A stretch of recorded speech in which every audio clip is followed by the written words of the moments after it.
Welcome to prime net desk analysis. నేను రాజు. సాధారణంగా ఏదైనా క్రీడలు ఆడేటటువంటి పిల్లల్ని ఆట అన్నం పెడుతుందా లేకపోతే క్రీడలు కూడు పెడతాయని చెప్పేసి రకరకాలైనటువంటి మాటలు మాట్లాడుతూ ఉంటారు. ఇటీవల కాలంలో మనం చూసాం, పెద్ది అనేటటువంటి ఒక సినిమా రిలీజ్ అయింది.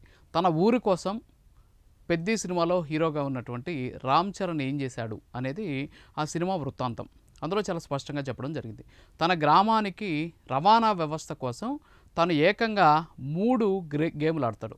ఈ 3 గేములు ఆడడమే కాకుండా ఆ గేమ్స్తోనే తమ ఊరికి ఎన్నో ఏళ్ళుగా ఉన్నటువంటి ఒక కళ, ఎంతోమంది ప్రాణాలను తీసుకున్నటువంటి రవాణా వ్యవస్థ లేనటువంటి ఒక ప్రాంతానికి రవాణా తీసుకొచ్చే ప్రయత్నంలో భాగంగా ఆయన చేసినటువంటి కృషి ఏంటి అనేది ఆ సినిమాలో చూపించారు. కేవలం ఆట ద్వారా ఏదైనా సాధించవచ్చు అనేటటువంటి అంశాన్ని అందులో చాలా స్పష్టంగా చూపించడం జరిగింది. ఆట మాత్రమే కాదు, గెలుపు అనేది ఏ విధంగా మనిషి జీవితానికి ముందుకు తీసుకెళ్తుంది అనేటువంటి అంశాన్ని కూడా ఆ సినిమాలో చాలా స్పష్టంగా చెప్పడం జరిగింది. ఇవన్నీ కూడా పక్కన పెట్టేస్తే ఇదంతా కూడా సినిమా చూసినటువంటి చాలామంది కూడా భావోద్వేగానికి గురయ్యారు. అంటే అందులో ఆయన క్రికెట్ ఆడతాడు, తర్వాత మల్ల యుద్ధం చేస్తాడు, దాని తర్వాత మళ్ళీ సంబంధించిన రన్నింగ్ రేస్లో అథ్లెటిక్స్లో పాల్గొంటారు. సో ఇలా చేసి తమ గ్రామానికి రవాణాకి సంబంధించినటువంటి వ్యవస్థ, అంటే ఒక రైలు ఆపేటట్టు ఒక స్టేషన్ తీసుకొస్తాడు. అదంతా కలిపి ఒక సినిమాగా తీశారు. సరే, దీనికంటే ముందే మనకు ఆంధ్రప్రదేశ్లో ఇలాంటి సంఘటన ఒకటి జరిగింది. ఏంటి అంటే, గతంలో సత్యసాయి జిల్లాకు సంబంధించినటువంటి ఒక అమ్మాయి, దీపిక అనేటటువంటి అమ్మాయి, అందుల క్రికెట్లో ఆ అమ్మాయి భారత టీంకి కెప్టెన్. సో అప్పుడు అందుల T20 క్రికెట్లో ప్రపంచ వరల్డ్ కప్ అది. సో అందులో భారత టీం విన్ అయింది. ఆ టీంకి దీపిక అనేటటువంటి అమ్మాయి ఎవరైతే ఉన్నారో ఆమె కెప్టెన్గా వ్యవహరించారు. వీళ్ళందరినీ కూడా Pawan Kalyan, deputy CM, Andhra Pradesh deputy CM Pawan Kalyan పిలిపించి వాళ్ళందరినీ కూర్చోబెట్టి వాళ్ళ సమస్యలు సావధానంగా అడిగి తెలుసుకుని వాళ్ళతో కాసేపు ముచ్చటించారు. ఈ సందర్భంగా క్రీడాకారుల మనసులో ఉన్నటువంటి ఆవేదన ఆ రోజు ఆవిష్కృతమైంది. మరీ ముఖ్యంగా అసలు ఈ అందులైనటువంటి క్రీడాకారులు పడుతున్నటువంటి వేదన, ముఖ్యంగా ఈ అమ్మాయి చెప్పినటువంటి ఒక అంశం పవన్ కళ్యాణ్ మనసును కరిగించింది. పెద్ద సినిమా స్టైల్లోనే ఆ ఇన్సిడెంట్ జరిగినటువంటి పరిస్థితి ఏంటి అంటే, వాళ్ళ ఊరైనటువంటి తంబాలహెట్ట అనేటువంటి ఒక ప్రాంతానికి రోడ్డు లేకుండా చాలా ఇబ్బందులు పడుతున్నాం. ఎన్నో ఏళ్ళుగా మా ఊరికి రోడ్డు అనేది ఒక కలగా మిగిలిపోయింది అని చెప్పేసి అమ్మాయి చెప్పిన వెంటనే 24 గంటల లోపల దాదాపు 6,20,00,000 రూపాయలు ఖర్చుతోటి ఆ ఊరికి రోడ్డుని శాంక్షన్ చేసినటువంటి పరిస్థితి. ఒకప్పుడు కనీసం ఆ ఊరికి రోడ్డు లేదు, కానీ ఈరోజు రోడ్డు వచ్చినటువంటి పరిస్థితి. పెద్ద సినిమాలో ఏ విధంగా అయితే జరిగిందో అదే ఇది నిజ జీవితంలో కూడా జరిగినటువంటి పరిస్థితి. సో అప్పట్లో హేమావతి అనేటువంటి పంచాయతీ నుంచి తంబాలహెట్టి అనేటటువంటి తాండాకి 3.2 కోట్లతోటి, అలాగే గున్నేహల్లి అనేటువంటి ప్రాంతం నుంచి ఈ తంబాలహెట్టి అనేటువంటి ప్రాంతానికి 3 కోట్లతోటి ఈ రోడ్డుకి సంబంధించినటువంటి నిర్మాణానికి అనుమతులు ఇచ్చారు. దాదాపు కూడా రోడ్డు పూర్తయిపోయినటువంటి పరిస్థితి ఉంది. అయితే ఇక్కడ దీపిక అమ్మాయి ఆ రోజు మాట్లాడినటువంటి మాటలు చూస్తే చాలామంది కూడా ఆవేదన చెందారు. అంటే ఒక భారతదేశానికి అందుల క్రికెట్కి కెప్టెన్గా ఉన్నటువంటి అమ్మాయి ఒక తాండాలో నివసిస్తుంది, కనీసమైనటువంటి సౌకర్యాలు లేవు, ఆ ఊరికి రోడ్డు లేదు. అమ్మాయి చాలా అడగొచ్చు, మాకు పెన్షన్స్ ఇవ్వండి, లేకపోతే మాకు ఏదో ఒక ప్రభుత్వం నుంచి అవసరమైనటువంటి అనేక రకాలైనటువంటి రాయితీలు ఇవ్వండి, లేకపోతే మాకు ప్రభుత్వానికి సంబంధించి ఉద్యోగాలు ఇవ్వండి, లేకపోతే నా కోసం ఇది చేయండి, మాకు ఒక బిల్డింగ్ కట్టించండి. సో ఇలా రకరకాలని అడగొచ్చు. కానీ అమ్మాయి అక్కడ ఏం మాట్లాడిందంటే, మా గ్రామానికి రోడ్డు లేదు, దయచేసి అది ఒకటి మాకు చేయండి అని చెప్పేసి ఆ రోజు అమ్మాయి వేడుకున్నటువంటి పరిస్థితి. వెంటనే దాన్ని పవన్ కళ్యాణ్ శాంక్షన్ చేశాడు.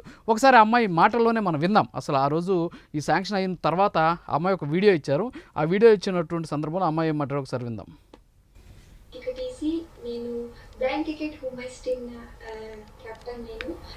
నేను వరల్డ్ కప్ విన్ అయిన తర్వాత మాకు పవన్ కళ్యాణ్ సార్ ఫెలిసిటేషన్కి ఇన్వైట్ చేశారు.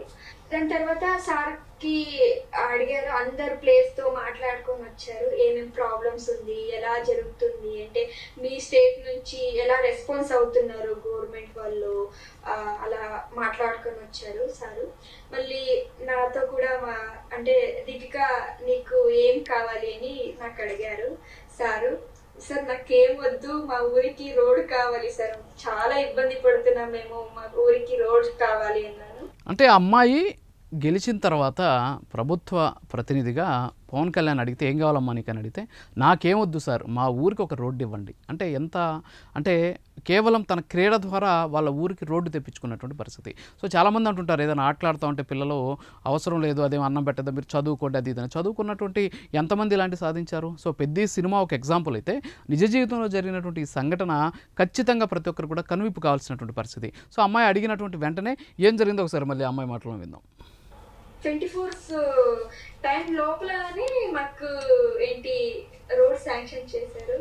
నాకు నిజంగా అబ్బా హ్యాట్స్ ఆఫ్ సార్, మీకైతే నేను నిజంగా సార్ మీలాంటి లీడరు మన దేశానికి చాలా అంటే చాలా అవసరం సార్. ఆ, ఆ, నేను మీకు ఎప్పుడు కూడా నేను రుణపడి ఉంటాను. మా ఊరు నుంచి నా నుంచి మీకు ఎన్ని థ్యాంక్స్ చెప్పినా కూడా అది ఒక చిన్న మాట అది.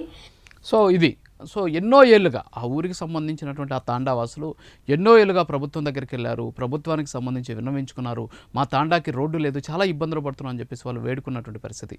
అయినా సరే ఎవరు కూడా పట్టించుకోలేదు. కేవలం ఈ అమ్మాయి ఆట ద్వారా అందుల క్రికెట్కి భారత జట్టుకి కెప్టెన్ అయినటువంటి దీపిక తాను అనుకున్నది సాధించడం కోసం ఏకంగా పవన్ కళ్యాణ్ గారిని కలిసిన సందర్భంలో ఆయన ఏం కావాలని అడిగితే మాకు రోడ్డు కావాలి అని చెప్పేసి అడిగినటువంటి పరిస్థితి. రోడ్డు కూడా నిర్మాణం జరిగిపోయినటువంటి పరిస్థితి. 24 గంటల లోపల శాంక్షన్ కూడా జరిగింది. అయితే ఇదే తరహాలో పెద్ది సినిమా కూడా తీశారు. ఈ పెద్ది సినిమాలో కూడా చాలా స్పష్టంగా చెప్పడం జరిగింది.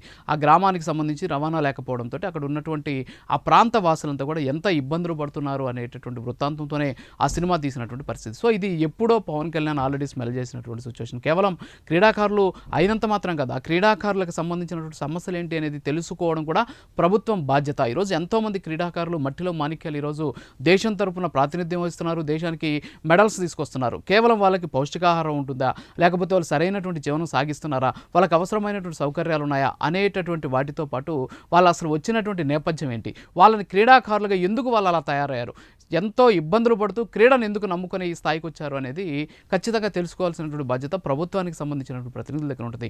కేవలం క్రీడలో పాల్గొన్నారు, సర్టిఫికేట్లు ఇచ్చేశారు, ఉద్యోగాలు వస్తాయి, తర్వాత రిక్రూట్మెంట్స్లో మీరు ఆ ఉద్యోగాలు తెచ్చుకోండి అని కాకుండా వచ్చినటువంటి ప్రతి క్రీడాకారుడికి సంబంధించినటువంటి జీవితం ఏంటి, అసలు ఏ విధంగా వాళ్ళకి సంబంధించి ఎన్ని ఇబ్బందులు పడ్డారు, మట్టిలో మాణిక్యాలాగా వచ్చినటువంటి వాళ్ళ నేపథ్యం ఏంటి, వాళ్ళకు ఉన్నటువంటి సమస్యలు ఏంటి, కేవలం వ్యక్తిగత సమస్యలు మాత్రమే కాదు, అసలు ఈ క్రీడను ఎంచుకోవడానికి గల కారణాలు ఏంటి, పెద్ద సినిమాలు చాలా స్పష్టంగా చూపించడం జరిగింది. ఆయన క్రికెట్ని ఏ విధంగా కూలి కోసం వాడుకునేటటువంటి స్థాయి నుంచి తన గ్రామానికి అవసరమైనటువంటి దానికోసం ఏకంగా కాల్నే నరికేసుకుని మరి ఆ సినిమాలో ఆయన పారా అథ్లెట్గా మారినటువంటి పరిస్థితి. సో ఈ అమ్మాయి కూడా అందులో క్రికెట్కి సంబంధించి భారత టీంకి ప్రాతినిధ్యం వచ్చి వాళ్ళ ఊరికి రోడ్డుని తీసుకొచ్చింది. సో ఇలాంటివి కేవలం సినిమాలే కాదు, నిజ జీవితంలో కూడా ఉన్నాయని నిరూపించడానికి ఇలాంటి సంఘటనలు చాలా ఉన్నాయి. అయితే ముఖ్యంగా మనం ఇప్పుడు గుర్తించాల్సిన విషయం ఏంటంటే కేవలం క్రీడాకారుల సమస్యలు మాత్రమే కాదు, వాళ్ళు చెప్పేటువంటి సమస్యలను పరిష్కరించేటటువంటి ఆలోచన, బాధ్యత చేయాలన్నటువంటి తపన ఆ నాయకుల్లో ఉండాలి. సో ఆ నాయకుడు పవన్ కళ్యాణ్ అని చెప్పేసి అమ్మాయి మాటల్లోనే మనకు అర్థమవుతూ ఉన్నటువంటి పరిస్థితి. చాలామంది